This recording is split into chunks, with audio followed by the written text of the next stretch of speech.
Olá, jovem! Eu sou Gabs Ferreira e esse é o Carreira Sem Fronteiras. Tudo pronto para a aventura de hoje?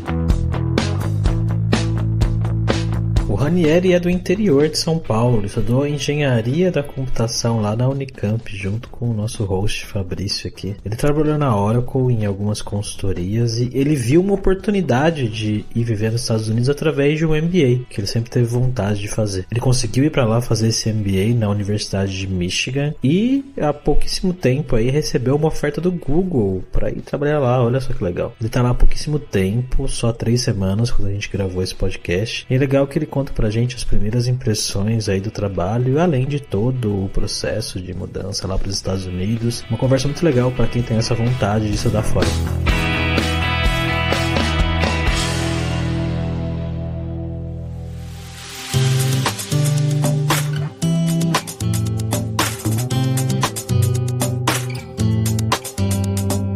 Para essa conversa de hoje, estamos como sempre com ele, o nosso viajante poliglota Fabrício Carraro. Beleza, Fabrício? Tudo ótimo, Gabs, e hoje a gente vai voltar para a terra do tio Sam para falar com um amigo meu da universidade, o Ranieri. Como é que você tá, Ranieri? Opa, Fabrício, Gabriel, tudo bem e vocês? Tranquilo, mano. Vamos lá para esse papo, então.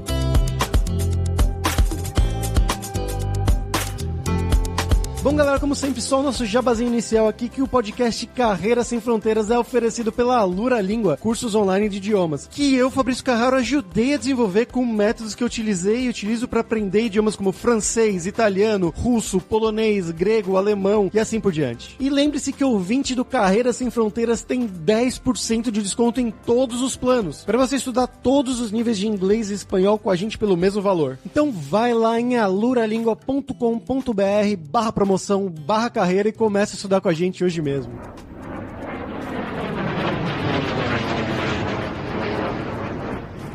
Bom, Ranieri, pra gente começar aqui, né, eu quero que você fale um pouquinho mais sobre você, né? Então conta pra gente de onde que você é do Brasil, o que que você estudou da vida, né? Eu sei o que é, mas conta pro nosso público o que que você fez de trabalho no Brasil e como que você foi parar aí nos Estados Unidos, cara. Faz um passo a passo pra gente. Eu sou do interior de São Paulo, sou nascido em Campinas, morava em Sumaré, que é a cidade ali da região. Fiz a faculdade, como você sabe, Engenharia de Computação na Unicamp, em 2006, e eu lembro que naquela época na faculdade eu percebi que eu gostava de computação, gostava de tecnologia, mas eu não queria seguir a carreira técnica como desenvolvedor, e acabei conseguindo um trainee na Oracle em São Paulo, era um trainee na área comercial, e comecei minha carreira lá, desenvolvi várias funções como representante de vendas, trabalhando com cliente, fiquei na Oracle por 7 anos, depois fiz uma transição ainda na área comercial, mas para uma consultoria de TI chamada V8 Consulting, fiquei 3 anos por lá, e pra mim aquela foi uma fase de transição, porque eu gostava bastante da área comercial, acho que eu me desenvolvi muito profissionalmente, mas não era algo que eu queria fazer também o resto da vida. E aí também juntou a vontade que eu sempre tive de vir para os Estados Unidos, principalmente na área de tecnologia, acho que tem muita coisa interessante acontecendo aqui, e aí encontrei a solução de fazer um MBA. Geralmente, assim, uma forma de muita gente fazer transição de carreira, de se atualizar academicamente, de expandir a rede de network, então achei que era uma combinação bem bacana pra mim. Então eu vim para os Estados Unidos há 2 anos atrás, começar o MBA full-time na University of Michigan, em Ross School of Business, e terminei o MBA agora no abril passado. Último verão aqui nos Estados Unidos eu fiz um estágio no Google, aí peguei uma offer de retorno, né, fui convertido e acabei de começar no Google tem 3 semanas. Então, como a gente fala internamente, ainda sou um new Googler. Como é que foi o processo para você ir para os Estados Unidos para estudar, cara, para fazer o MBA? O processo de aplicar para o MBA, ele sinceramente é meio exaustante, assim, porque tem muita etapa e exige você se ambientar primeiro, porque acho que não é algo que a gente está muito acostumado no Brasil. Mas para te dar um overview, acho que a primeira coisa, uma das grandes coisas é fazer o teste, o GMAT, né, que é uma prova, né? É um teste que analisa as suas capacidades analíticas, tanto de maneira quantitativa quanto qualitativa. Tem os aspectos, mas essas são as principais partes, né? E essa é uma prova muito diferente. Eu fazer vestibular, né? Estudar para passar no Unicamp, na USP, essas coisas é uma coisa, mas o GMAT, ele testa coisas diferentes. É uma prova que você tem que responder muito rápido. Apesar do conhecimento por detrás ser básico, ela te exige muito, né? Então, eu, por exemplo, acho que eu passei, sei lá, uns 10 meses no GMAT, né? Você faz prova e refaz e tenta de novo. Então o GMAT é uma coisa que me tomou bastante tempo, porque isso faz parte do teu application, né? E aí depois tem uma outra parte de você escrever os seus essays para as escolas, né? Cada escola tem o seu essay prompt, né? Algumas escolas têm perguntas específicas, você tem que responder, alguns essays são 200 caracteres, outros essays são 500 caracteres, e isso toma bastante tempo, toma muita reflexão, porque no final do dia, essas escolas de MBA estão tentando pegar gente que vai fazer o MBA, vai ter sucesso lá, vai conseguir uma offer depois, e vai continuar mantendo o nome da escola. E aí, eventualmente, um dia, se ficar muito rico, vai fazer uma doação, vai manter a escola forte nos ranks, com uma boa reputação. Então, por isso, quando você sempre vê, no caso da minha escola, a escola de negócio chama Ross, porque quem fez a doação foi Stephen Ross, que é um grande magnata de real estate nos Estados Unidos. Não foi o Ross do Friends, né? Não, esse acho que tá bem de vida, poderia fazer uma doação também, mas parte da experiência do MBA são os seus classmates, né? Na verdade, acho que isso, inclusive, é mais importante do que a própria experiência acadêmica dos professores, né? Os professores são muito bons, mas as pessoas que estão com você lá, o time de admission tenta escolher pessoas que se complementam, né? Então, a turma é muito diversa, você tem gente de tudo quanto é lugar com diferente background. Eu tô comentando isso no processo de application, porque são coisas que eu nem tinha ideia que era assim que funcionava, né? No Brasil, você faz uma prova, né? E depois você vê lá, passou. E aqui depois você tem que fazer uma entrevista, né? Depois você submete o application, seus essays, o GMAT. Para quem não tem o inglês como língua nativa, tem que fazer o TOEFL, então tem uma nota mínima pro TOEFL. Você tem que pegar a carta de recomendação de algum gerente seu, né? De algum trabalho. Geralmente são 2 cartas de recomendação que essa pessoa tem que escrever e mandar sem o teu auxílio. Essa pessoa vai lá e manda para a escola. Depois, se você submete o application, ainda você tem entrevista. Então, no Brasil, geralmente você faz entrevista com ex-alunos, pessoas que estão já 5, 10 anos após o MBA, tocando a carreira. E aí você faz essa entrevista, alguns lugares são, a maior parte das vezes são uma entrevista só, e aí depois você recebe ou não o resultado, né? Então, o processo, pra mim, eu levei, acho que no total, 1 ano e meio, 2, né? Acho que se eu pegar um momento que eu falei assim, não, eu vou fazer isso aqui da minha vida. Acho que levou uns 2 anos. Eu sei que tem gente que leva bem menos tempo, 6 meses, e obviamente tem gente que tem mais facilidade com a prova, com o GMAT principalmente, mas pra mim foi um processo longo, exigiu bastante foco,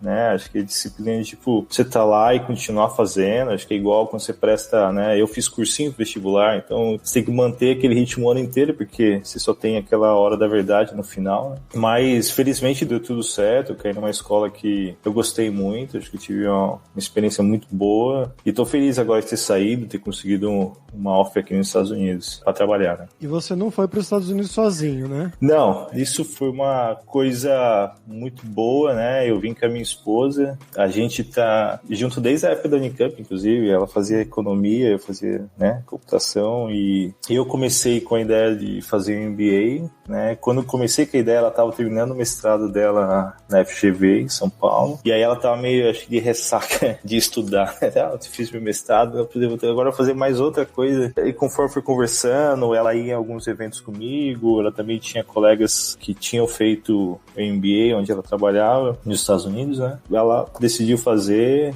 e aí a gente deu muita sorte de ter conseguido passar na mesma escola. Quando você tá nesse processo de application, geralmente as pessoas aplicam na média para 5, 6 escolas, né? E a gente conseguiu passar na mesma escola. Fizemos juntos, né? A turma tem 400 pessoas, a nossa tinha 420. A gente fez bastante coisa separada, mas também fizemos bastante coisa junto, e que, sinceramente, foi uma puta experiência, assim, até como casal. Eu acho que a gente aprendeu muito, assim, de trabalhar junto, de entender mais outros, respeitar mais. Tem esse caveat aí, sim, Fabrício, de ter vindo com ela e ter feito o programa junto.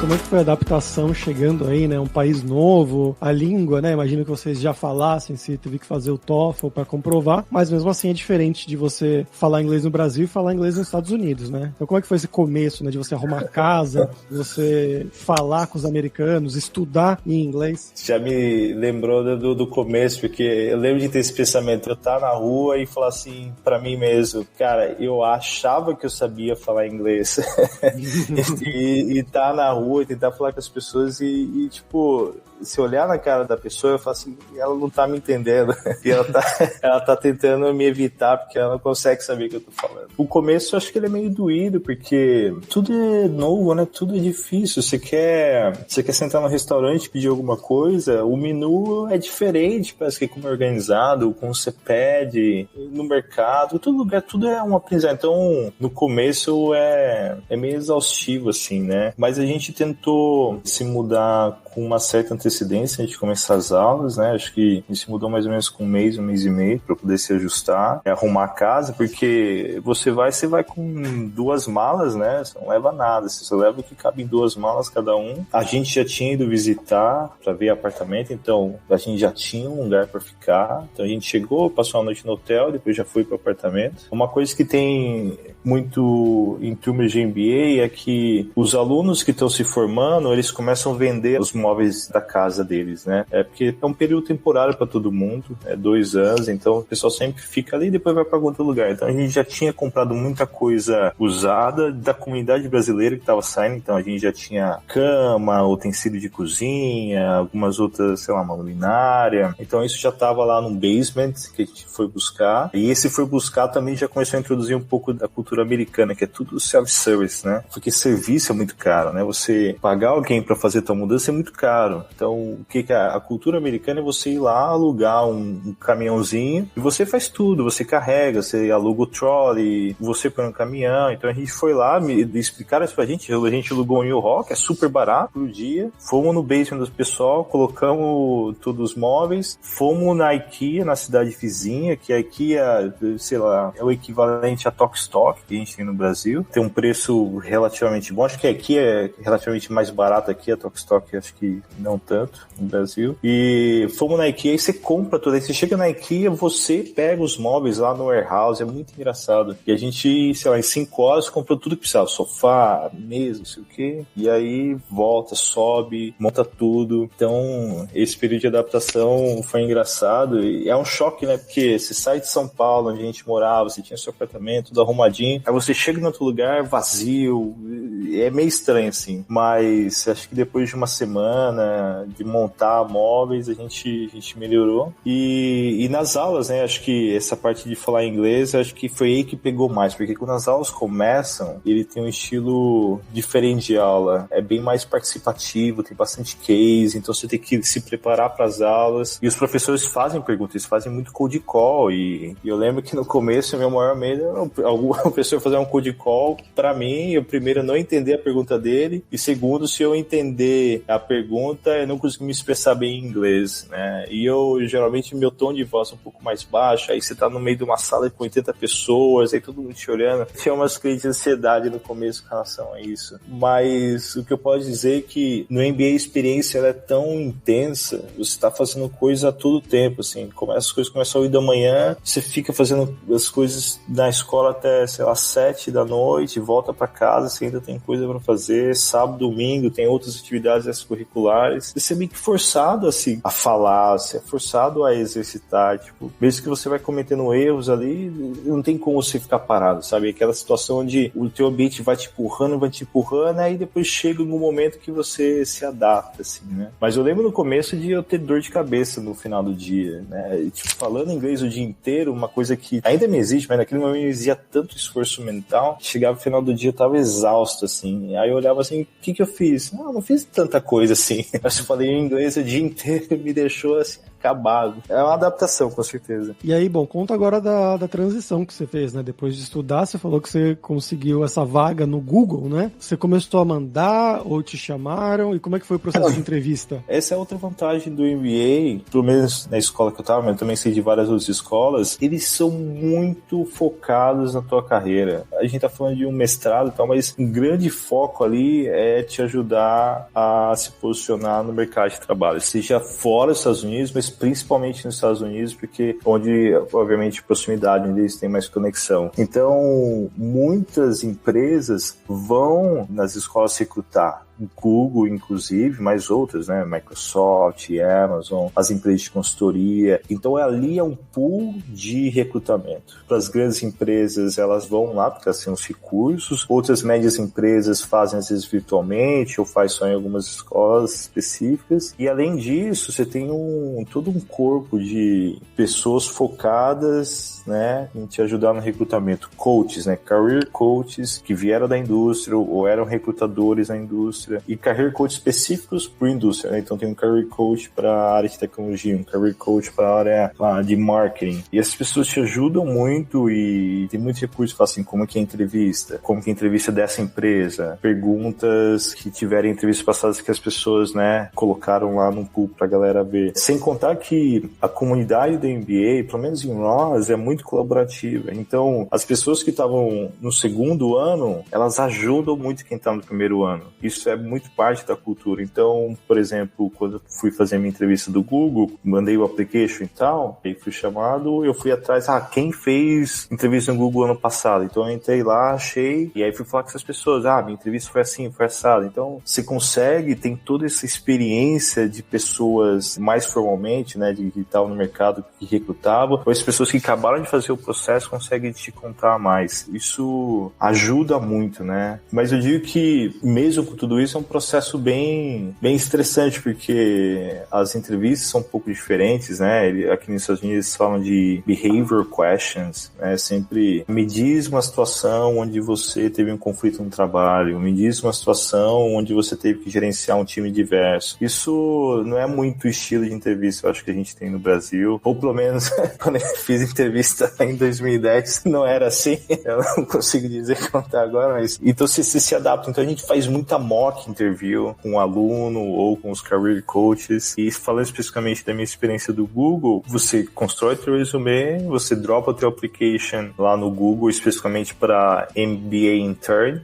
Então o Google tem um programa para estágio de MBA e o Google analisa o teu resume e te posiciona numa vaga que ele acha que você tem fit. Então é diferente. Em algumas outras empresas você aplica diretamente para a vaga que você tem interesse. Por exemplo, para a Microsoft, se você quer ir para marketing, você aplica para marketing. Para finance, você aplica para finance. No Google, não. Você dropa o teu resume e aí o Google primeiro analisa se você tem fit cultural com o Google e depois ele pega dos seus skills onde você se encaixa dentro das posições abertas, né? E no meu caso, eu acabei indo para Google Cloud na área de vendas para pequenas e médias empresas. Acho que a gente acabou nem perguntando pra que cidade você foi viver aí, né, cara? Sim, durante o MBA na University of Michigan, uma cidade chama Ann Arbor. Ela fica a 30 minutos de Detroit, que é a capital do estado de Michigan. Michigan fica no Midwest, de referência mais próximo, assim, Chicago. A gente tá 4 horas de carro de Chicago. Pra quem conhece o frio de Chicago, Michigan é tão frio quanto. A única diferença é que Chicago venta muito, então é meio chato, mas Michigan é muito frio, então no inverno a gente pega menos 10, no pior dias pega menos 15. Acho que teve anos que o pessoal falou que teve o ano do Polar Vortex que foi bem pesado, mas eu não tava em Michigan. Polar Vortex é um nome muito legal. É meio doido, né? Eu também fiquei Polar Vortex. Vou criar uma banda com esse nome, cara. Né? Não, faz sentido. Eu ouviria essa. E então eu tava em Ann Arbor, Michigan. Ann Arbor é uma college town, né? É uma cidade, acho que pro Fabrício ali que a gente tava em Barão Geraldo, né, na Unicamp, eu via muita similaridade, né? É uma cidade de 70 mil habitantes, mais ou menos, né? Sendo que 50 mil são pessoas, estudantes ou gente que tá relacionada à universidade. Mas é uma cidade bem tranquila. Eu gostei da minha experiência na Unicamp, então eu gostei de novo ter experiência lá. E a vantagem de Ann Arbor, em termos de, para quem é novo no país, é que ninguém é de Ann Arbor. Os estudantes internacionais, nem os estudantes americanos domésticos. Então, todo mundo é de fora, o que faz todo mundo se expor mais para criar novas amizades. Diferente se você tivesse numa grande metrópole, que obviamente tem suas vantagens, mas numa grande metrópole, muita gente já tem suas conexões lá, né? Então, você disputa, né, entre aspas, assim, o tempo dessas outras conexões, até familiares, né? Mas em Ann Arbor, não. Ninguém é de lá, então as pessoas se conectam mais, saem mais, ou estão mais aberta, né? A gente gostou muito de lá, é muito calma, muito segura, a gente, assim, consegue andar na rua a qualquer horário, sem problema. E agora, né, há um mês atrás, a gente se mudou para Seattle. Esse foi o nosso destino aí pós-MBA. Американская фирма Transceptor Technology приступила к производству компьютеров «Персональный спутник». Então vamos para o nosso momento viajante poliglota com o Fabrício Carraro. E aí, Fabrício, o que você tem pra gente hoje? Gabs, hoje a gente vai falar sobre um filme, né? Já que o Ranieri acabou de se mudar para a cidade de Seattle, a gente vai falar sobre um filme exatamente dessa cidade, que se chama em inglês Sleepless in Seattle. Com insônia em Seattle, sem dormir em Seattle, alguma coisa assim, que se eu não me engano o nome em português ficou Sintonia de Amor, que é uma dessas traduções fantásticas, né? E é um filme um pouco antigo, até já de 93, mas é um daqueles clássicos, assim, do cinema de comédia romântica, mais ou menos. A história é basicamente o Tom Hanks, jovenzinho ainda, e a Meg Ryan. O Tom Hanks, a esposa dele acabou de falecer, e aí ele passa um tempo, né, nesse luto, e eles têm um filho, e o filho dele começa a ficar de saco cheio de ver o pai triste o tempo inteiro, sem aguentar isso, e aí ele pede pro pai dele falar em uma rádio, né, nessas rádios que tinha esses programas que você liga e fala, e aí ele fala da situação dele, e uma menina, que é a Meg Ryan, ela escuta essa chamada dele pra rádio, e aí ela começa meio que ficar apaixonada pelo cara, sem conhecê-lo, né, só por ouvir ele falando de como ele tratava bem, como ele amava a ex-mulher, e aí vai passando as coisas, mas eu não vou dar spoiler sobre o filme, então se você quiser, você assista aí, abraçadinho com a sua namorada. Sintonia de Amor deve ter nas locadoras aí online da vida, mas é um filme bem legal, assim, dessa comédia romântica anos 90, bem clássica, assim, se você quiser ter um remember desses momentos. Mas e aí, Ranieri, agora que você chegou em Seattle, já deu tempo de você se acostumar com o lugar, de ver o que tem pra fazer na cidade? Pois é, eu tô um mês em Seattle, acho que deu um mês esses dias aí, e acho que agora finalmente a gente se ajustou, que aí tem uma história entre isso também, né? Depois que a gente terminou o MBA, a gente vendeu tudo que a gente tinha lá. Então, da mesma forma que a gente comprou coisas de ex-alunos, a gente agora tava vendendo para os novos alunos. Então, a gente tava sem nada. E aí, a gente, como tava leve, né, só com mala de roupa, a gente alugou um carro e fez uma road trip de Michigan até Seattle, né? O que é mais ou menos aí 2.800 milhas, o que é coisa pra caramba. Foi 7 dias viajando, então a gente chegou sem nada. Pô, bem longe. Pois é, eu não tinha essa ideia quando eu fiz a viagem, mas depois eu percebi que é tão longe quanto atravessar o Brasil de carro. E aí eu falei assim, eu nunca teria feito isso no Brasil, não sei porque eu fiz isso aqui, mas a experiência foi muito boa. Os Estados Unidos é um país bem bonito, assim, eu aprendi bastante. Mas isso significa que a gente chegou em Seattle sem nada, então a gente teve que comprar tudo de novo. E agora nos Estados Unidos o estoque de imóveis está bem ruim, tem muita gente comprando e também tem questões de supply chain aí. Então a gente ficou algumas semanas sem sofá, sem mesa, mas semana passada acho que a gente estabilizou, tem as principais coisas. Mas fora isso, a gente gostou muito da cidade, assim. A gente não conhecia Seattle, a gente veio em maio visitar e ir atrás de apartamento. A gente já tinha fechado um apartamento. O que nos Estados Unidos também é um processo diferente, assim, é bem menos burocrático. Eu fico impressionado porque mesmo eu que não tenho cidadania americana e tal, é muito fácil, E então a gente já tinha um lugar para ficar. E a cidade, assim, era muito fácil de andar. Eu acho que a gente sempre tem algo novo para ver. Você não se preocupa. A gente não tem carro, né? Então a gente faz muita coisa andando de ônibus aqui, que até então tá funcionando muito bem. Comida asiática aqui é muito forte, então sempre tem alguma coisa que a gente quer experimentar ou conhecer. E a vista é muito bonita, né? Agora, eu acho que eu também tô enviesado porque o verão aqui é muito bom, pelo que eu ouvi falar. Parece que o inverno você não tem quase nada de sol, chove, mas o que eu posso falar agora é muito verde, você sempre tem uma vista de algum lago, ou a vista da Bay, dependendo onde você tá, você consegue ver montanhas, tem até uma montanha que é quase xará meu, chama Mount Rainier. Olha aí. É bem famoso, todo mundo fala Mount Rainier, então tem várias coisas que é quase igual ao meu nome, que é uma coincidência meio cômica, mas a cidade eu venho gostando muito. Eu acho que ela tem esse clima, é uma cidade grande, tem muito o que se fazer, mas ela não é tão caótica quanto Nova York, né? Nova York é sempre muita gente, muita coisa acontecendo. Eu adoro Nova York. Não sei se eu estaria preparado para morar lá. Então eu acho que vir para Seattle foi um meio termo muito bom pra gente.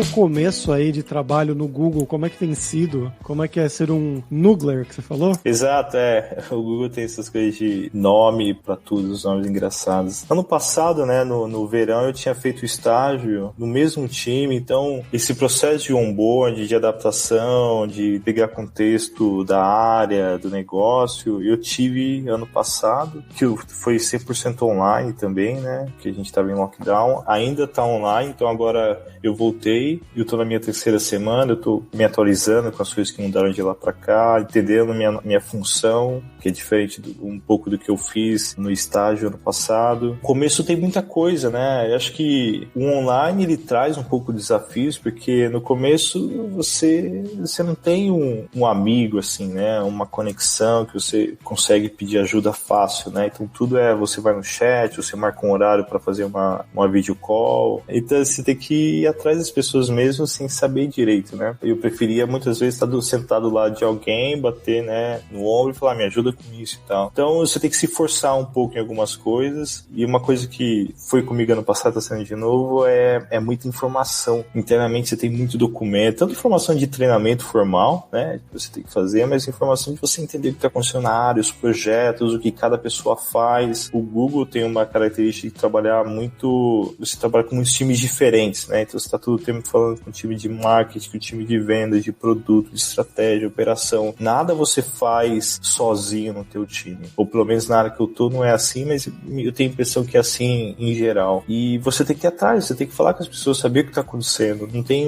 nenhuma outra forma a não ser conversando. Então, se eu olho minha agenda nessa semana passada, cheio de conversas, 30 minutos, conhecer uma pessoa nova, ou para voltar a falar com pessoas que eu trabalhei ano passado. Então, isso toma muito tempo, e depois você tem que se organizar e digerir aquela informação. Então, o começo ele tem muita coisa acontecendo, mas como eu tive ano passado, tendo uma experiência muito boa, o pessoal é sempre muito aberto a querer conversar, a querer ajudar. Minha manager também vem me suportando bastante com o que eu preciso. Então, em geral, a experiência está sendo boa, trabalhando bastante esses dias para me atualizar e começar a contribuir, mas estou gostando muito. E o que você tá fazendo, cara? Qual que é seu trampo? Eu tô em Google Cloud, né, como eu falei, e eu tô numa área que chama vendas para pequenas e médias empresas. E a minha função é Program Manager. Até hoje não sei direito o que significa isso, mas acho que tem muitas funções hoje nos Estados Unidos que é Program Manager,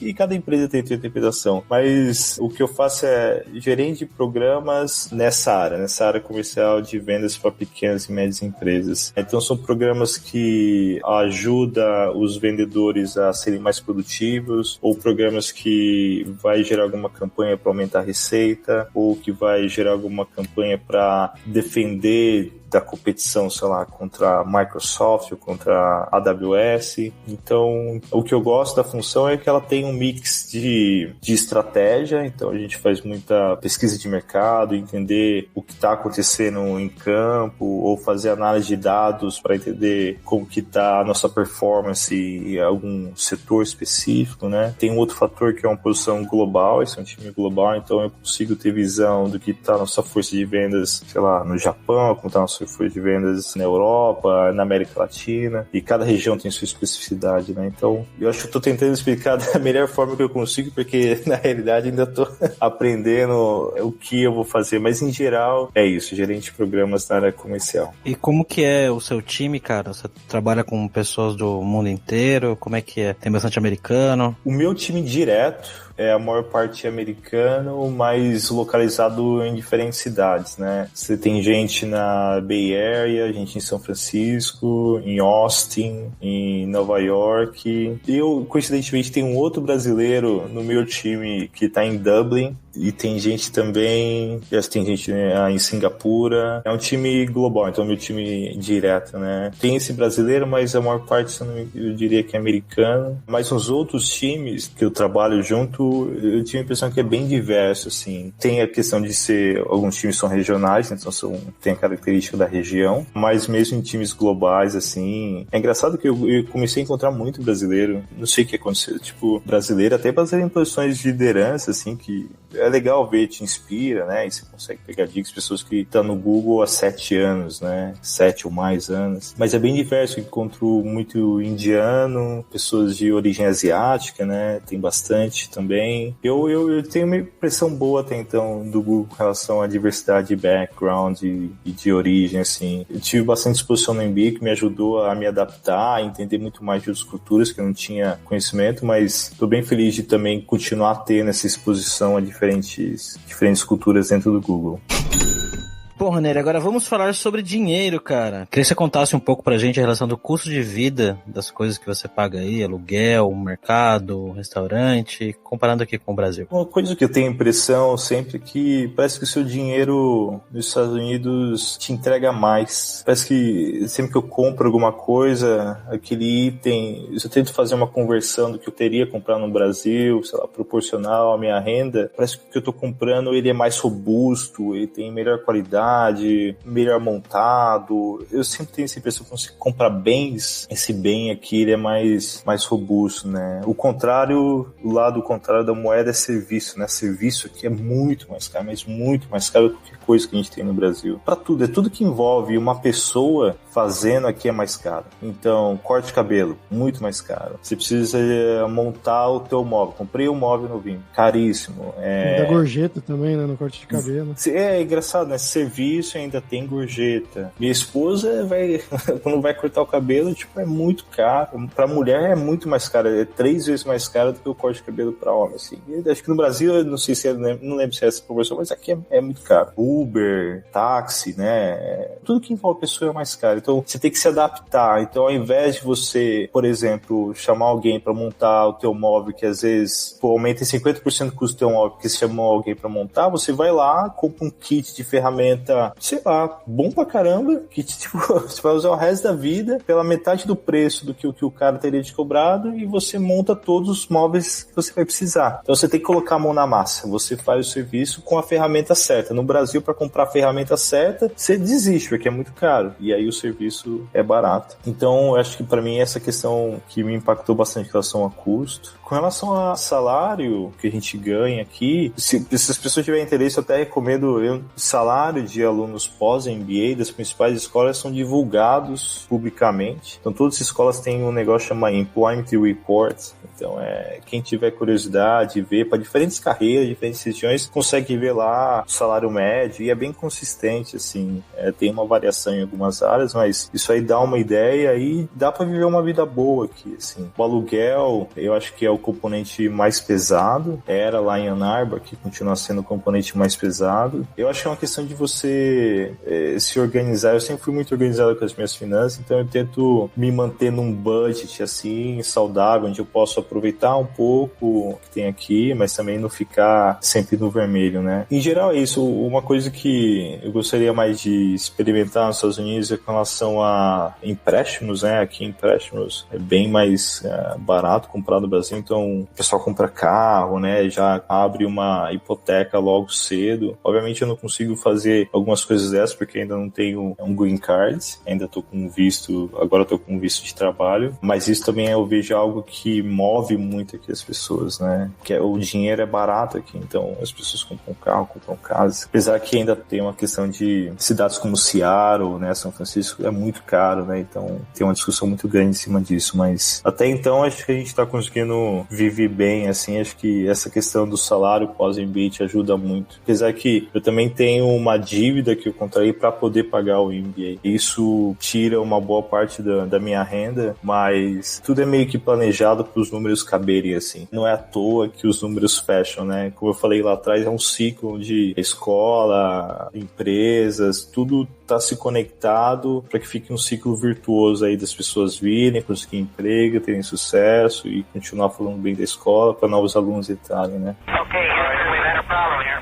Houston, we've had a problem. Oh, no! Bom, Ranieri, pra gente terminar aqui, agora é a hora do perrengue, que é quando a gente pede pros nossos convidados contarem histórias engraçadas, gafes, micos, coisas que tenham acontecido nesse tempo seu aí nos Estados Unidos. Não é uma história necessariamente, mas eu sempre tive pequenas histórias com o meu nome. Ranieri não é nem um nome muito comum no Brasil, eu acho que eu devo ter conhecido mais um ou dois, e aqui nos Estados Unidos pior ainda, e aqui é muito difícil para eles pronunciarem meu nome. Então é sempre Ranieri, ou tem gente que nem tenta, e tem pessoas educadas, como é que eu posso pronunciar o teu nome? Eu sempre me teve assim bons icebreakers, né, na conversa, poder conversar um pouco, falar do meu nome. Aí tem gente que fala, seu nome é italiano, você é italiano? Não sou italiano, só meus pais quiseram colocar um nome meio fresco aí. E isso aí sempre me teve algumas boas conversas, algumas brincadeiras com o pessoal, tanto que para algumas coisas eu até desisti de usar meu nome. Por exemplo, num café, no Starbucks, qual é o nome? Eu comecei a usar Daniel. Eu falo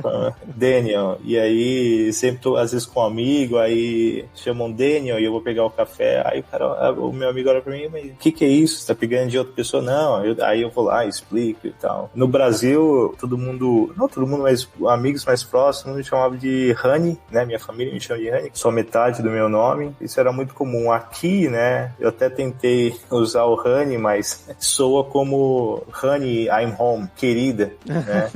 querida. Gera uma outra situação mais engraçada ainda, né? Porque fica as pessoas me chamando de Honey na rua, me gritando Honey. Acho que eu acaba piorando a situação. Então também não colou muito isso. E é engraçado que a minha esposa me chama de Honey a todo tempo. E às vezes a gente tá no mercado em algum lugar, ela fala Honey, aí tem algum outro marido que olha assim e acha que é alguém chamando. Mas eu tô tentando. Alguns amigos que gostaram da piada me chamam de Honey agora, mas no trabalho eu acho que eu não vou tentar colocar, vou manter mais o profissional. Nossa, já mete até a escrita em inglês, não deixa a escrita em português, coloca a original mesmo. O Honey. Exato. Não tem um pessoal que chama strawberry, né, tipo morango, por que não mel? Exato.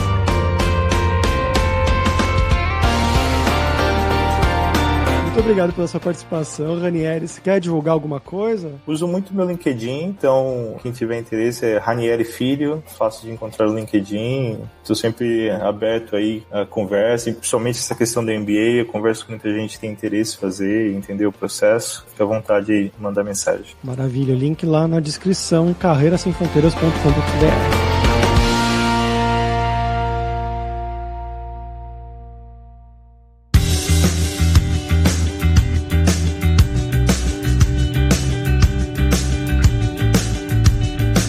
Pessoal, por hoje é isso. Thank you very much pela sua audiência. E se você gosta do Carreira Sem Fronteiras, recomende para 5 amigos, dá 5 estrelas no iTunes para nossa comunidade crescer sempre cada vez mais. E não deixe de conhecer a Lura Língua para você reforçar o seu inglês e o seu espanhol e dar aquela força, tanto no seu currículo quanto na sua vida profissional, que foi algo que foi muito destacado pelo Ranieri durante esse episódio, do quanto ele precisou até fazer o teste de inglês para ir fazer o mestrado fora do país, e aquele começo da adaptação que você acha que você não fala tão bem, mas também para seguir as aulas do mestrado e depois começar a trabalhar na Google, o inglês foi essencial para ele. E só lembrando que o ouvinte do Carreira Sem Fronteiras tem 10% de desconto em todos os planos. Então vai lá em aluralingua.com.br/promoção/carreira e começa a estudar com a gente hoje mesmo. Além também, é claro, da alura.com.br, que tem mais de 1.200 cursos de tecnologia, tanto nas áreas de programação, marketing, design, business, soft skills, cursos de como você criar o seu currículo em inglês ou em espanhol para mandar pro exterior. Então com certeza vai ter o curso para você. Então pessoal, até a próxima quarta-feira com uma nova aventura em um novo país. Tchau, tchau!